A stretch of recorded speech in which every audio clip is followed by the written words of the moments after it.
What's going on, everybody? Welcome back to GmiasWorld. And today we're going to be talking Series 5 and Pat Tillman and the effect that he's going to have on the market that many of you guys are very, very worried about. But I keep telling you guys, stop panicking about the way this is going to work. I'm going to explain to you guys what I'm doing with them right now because you don't really have a lot of options for Pat Tillman right now. And for those of you guys that are just getting into Madden 20, you have a lot of work to do to try to get him upgraded and be ready for the next upgrade that's probably going to be coming very, very soon with Series 5. I would probably estimate within the next couple weeks that they're obviously going to release Series 5. So with the way that the other cards are going on, the Team of the Year, the Minka Fitzpatrick, all these other cards that all you guys are running to go to and like, oh bro, this guy has 99 hit power with Jamal Adams and all that stuff, you guys are really probably wasting your time, and I'm going to explain to you why.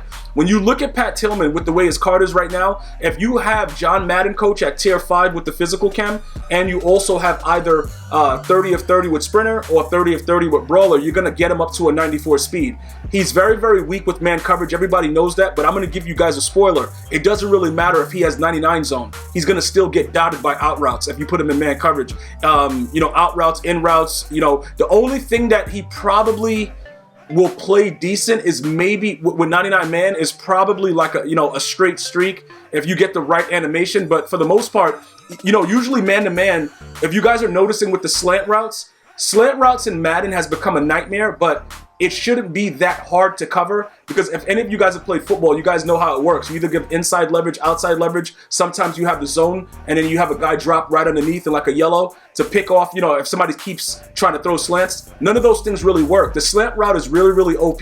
So I just want to make sure you guys understand that because some of you guys were asking in the comments, why doesn't my guy play any slants? Bruh, everybody has the same problem. You usually have to manually defend it yourself.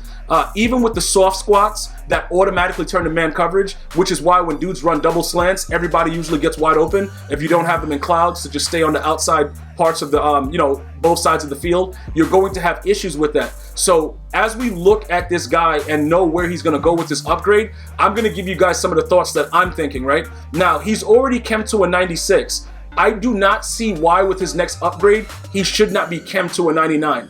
That's the first thing. And I'm going to tell you this right now. If he doesn't have at least a 97 speed, EA Sports shouldn't even do the upgrade. They should just leave it alone. I'm going to explain to you why that is as well, because with the way that the receivers are, and many of you guys, you know what I'm talking about. It's sort of like this, right? For a lot of you guys that have been watching my videos and then you're winning more in weekend league because I'm showing you guys run the ball, don't care, only pass when dudes press, you're going to have a lot of success with that. Let me explain to you what happens when you do press though. If you have corners or safeties that are very, very slow, you're going to get burnt. Now, 94 speed, that's the cutoff, bro. Like, dudes are getting, as a matter of fact, Ronnie Lott has a 95 speed chem, and that dude is, we just call him toast around here. Dude gets burnt immediately. But with Tillman, the interesting thing about Tillman, EA Sports made him OP from the start. So regardless of what goes on, if you have him in like a cover 2, and he's the safety for the cover 2 over the top, over the cloud flat, they cheat for him. Like, he can still get a speed burst and do all that stuff, but he's just not, if you put him on like a deep third or whatever, he's getting outrun with the post route. For those of you guys that play dudes that run bunch, West Coast offense, whatever, that post route, or if you play people with Hot Route Master and they can manipulate the routes themselves, or you play somebody with Slot Apprentice, Randy Moss, Torrey Holt, all that stuff. If Pat Tillman is that strong safety, he's getting burnt by whoever's out there. You guys have seen it, all right? I've streamed it. If you guys want to watch full gameplays, GmiasWorld Gaming. Go over there right now on YouTube, search it, you'll see it. I give you guys all my full gameplays, wins or losses, whatever. So you'll be able to see exactly what I'm talking about. So when he actually gets that upgrade, I'm thinking 97 speed because Sean Taylor at this time has that 97 speed. As far as the hit power, it doesn't really matter because at the 93, he's blasting dudes into another dimension. So I'm not really worried about it. They're going to probably up him to about 98, 99, whatever. Because you don't want to make Jamal Adams better than the Mutt Master. That's just, realistic thinking. That would be foolish to do that. All right. So now with the way that everything else is set up in the secondary players, why would this affect the market negatively or positively? Let me just explain this to you right now. Sean Taylor is not going anywhere. Just for those of you guys that are asking about it, like, yo, what are you doing with Sean Taylor? The upgrade is coming. Sean Taylor is very, very unique in this game. And the reasoning behind that is simply because he's Sean Taylor. I've gone over this before with you guys. Deion Sanders at corner is the only card in this game that will one-on-one tackle Eric Dickerson while he's enraged and your opponent is running on aggressive. Deion Sanders.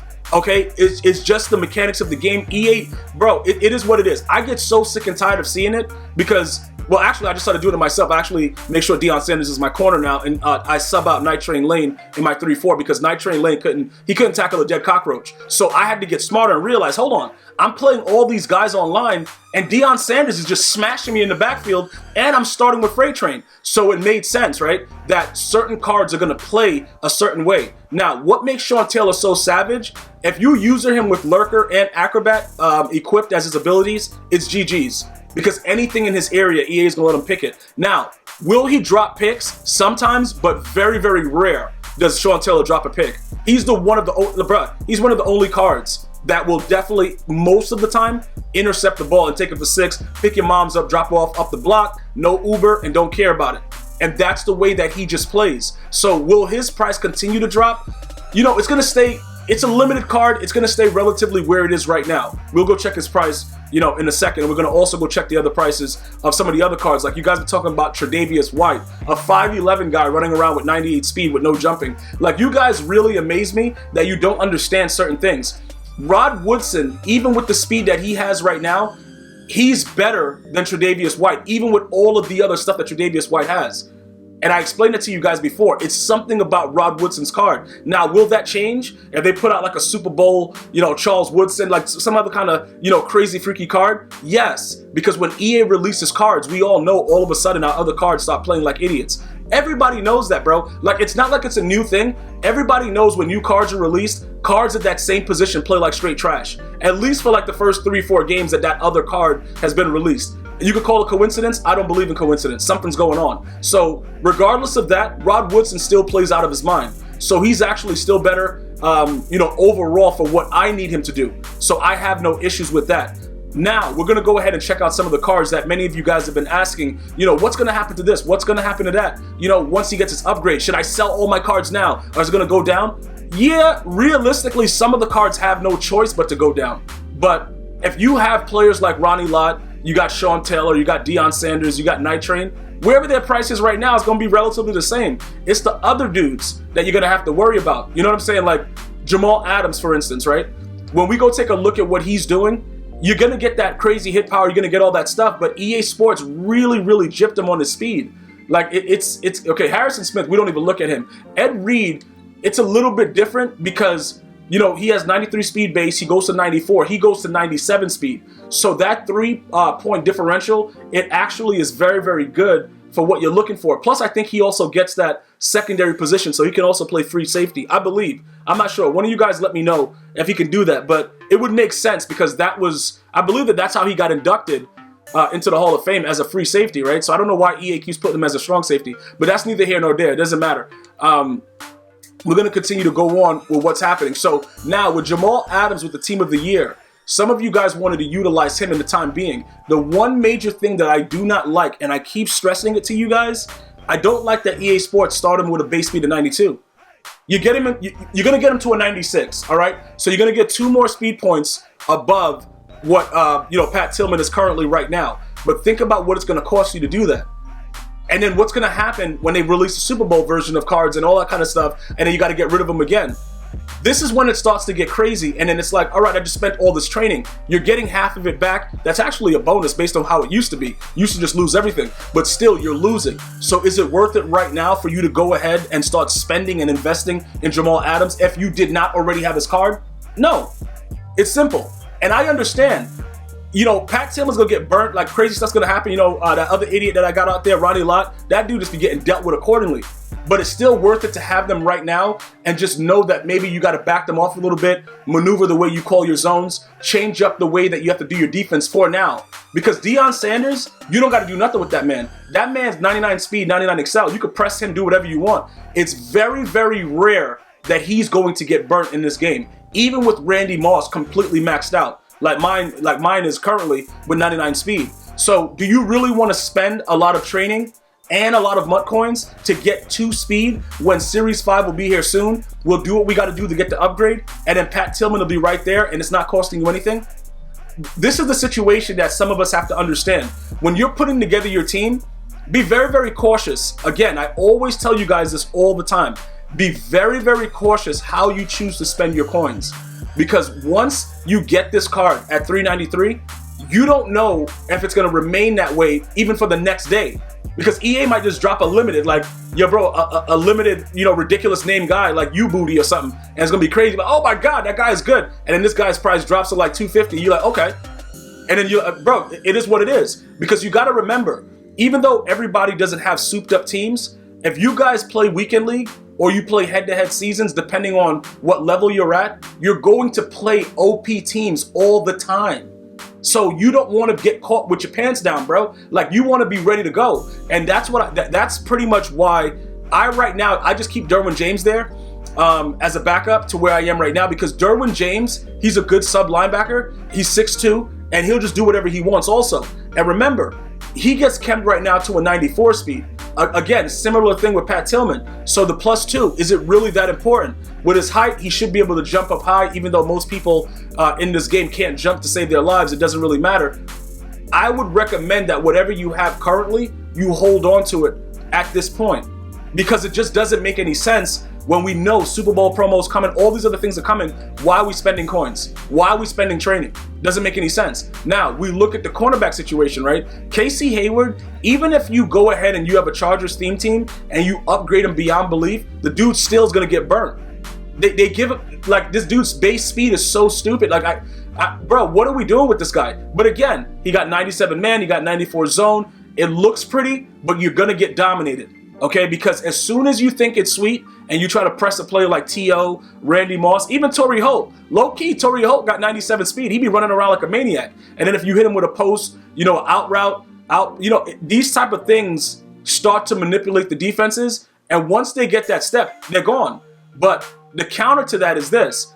If your cards have like 97 speed, which is what I started off saying in the beginning, why Sean Taylor is a good card to keep no matter what. You can play Sean Taylor at corner, and he'll never get burnt with 97 speed. You put him in the right deep blue, he's never getting burnt. He's always everywhere. Plus he's 6'2" as well, and he has that crazy hit power. He's gonna blast you out of this world.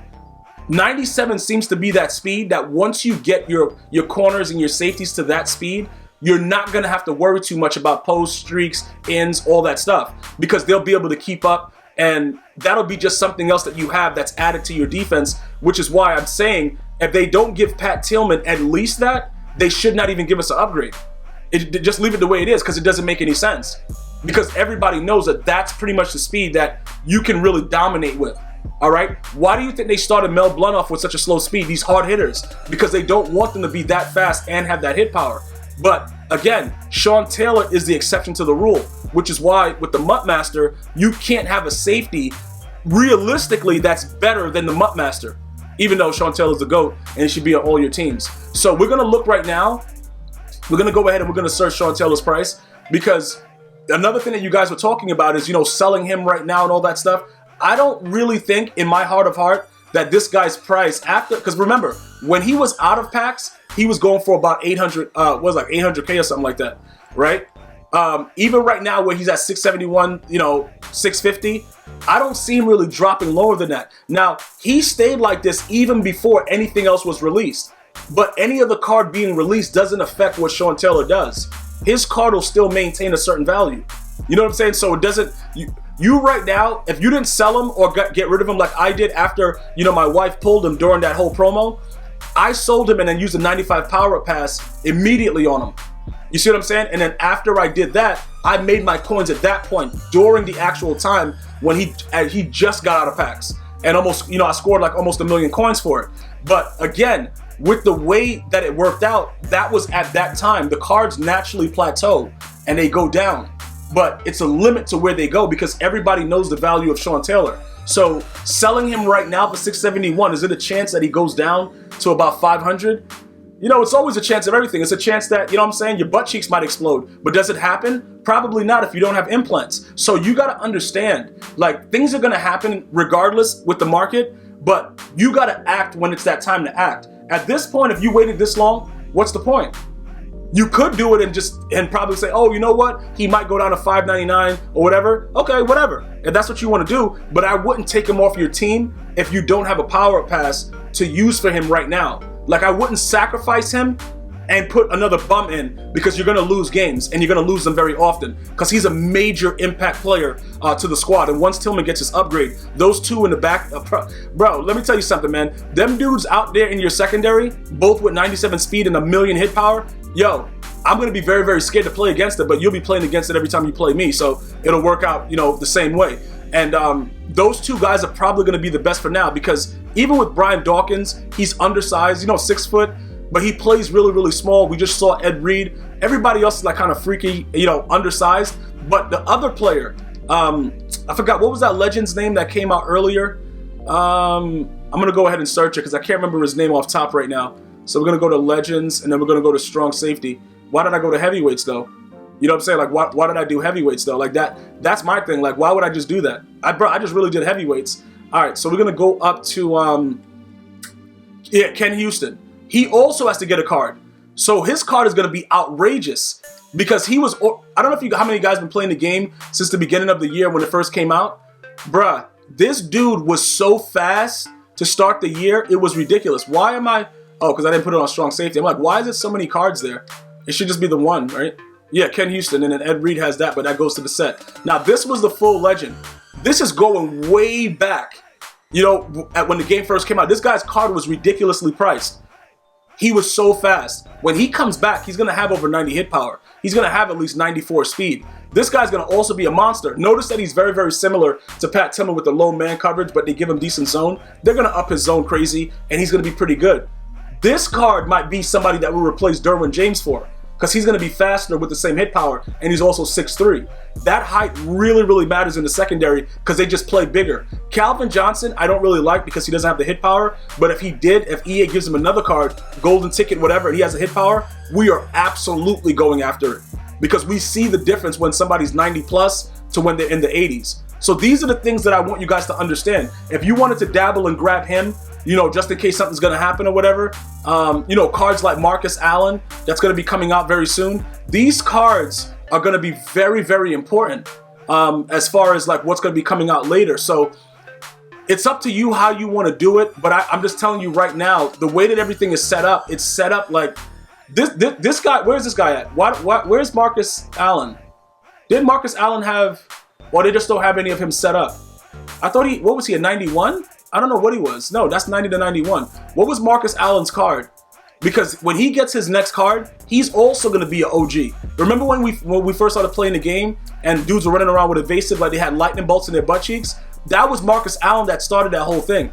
So, you know, these are the things that we have to start to understand and evaluate. What is the market going to do? Is it worth it to hold on to it? If you guys remember where your power-up passes are, it probably won't make that big of a difference. All right? But I can tell you this. His card is probably going to be, you know, pretty decent, which is why somebody right there has an 87, whatever. Again, that 89 overall, because you don't see it. You see like how we didn't really see it there, or maybe I'm just blind in both eyes. That may be an issue later. He is a card that I would tell you we would probably raid sell Bo Jackson for. Like, in all honesty, I would raid sell Bo Jackson. I wouldn't even think about it twice. I'll just raid sell him. Because he's that type of guy. You know what I'm saying, bro? Bo Jackson is running around being an absolute idiot, and I'm done with it. So if this guy continues to be something in the market to where it's like, you know, you can't really get his legend and you got to do the set, that's the reason that 87 is like 50K. But even if we complete it at this point, it looks like we would spend under 100 for it. Is it worth it as an investment, or should we just go find where our power-up pass is? I would wait on it. You see what I'm saying? Because realistically speaking, if we spend this 100K right now for 89 overall, you're going to kind of get value for it, but you'll be waiting until EA feels like putting the card out. You know what I'm saying? So this is why when we talk about Pat Tillman, you don't really need to, unless you really feel that it's going to add a different dimension to your squad, you don't really need to start going crazy with it, because probably you're going to end up spending the same 100K for the 89 overall anyway once the card comes out. So you could wait for stuff like that. But I just would urge you to, to start looking at your options. These cards are due upgrades. They're coming. All right, but as far as your secondary, I think we're safe with Series 5 Pat Tillman, and just being patient with it and not starting to redo something and waste training in MUT coins. Just my opinion. Let me know what you guys are thinking. I'm going to see you guys and girls next time. You have a blessed day. One love.